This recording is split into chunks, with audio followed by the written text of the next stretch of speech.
রোজা মানে শুধু সকাল থেকে সন্ধ্যা পর্যন্ত খাবার ও পানি থেকে বিরত থাকা না। রোজার আসল উদ্দেশ্য হচ্ছে তাকওয়া অর্জন করা, অর্থাৎ আল্লাহ ভীতি, আত্মসংযম আর অন্তরের পরিশুদ্ধি।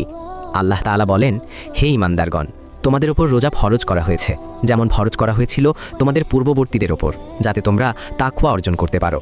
আল কুরআন, সূরা আল বাকারা 2:183। তাহলে রোজার আসল উদ্দেশ্য কি? 1. তাকওয়া অর্জন।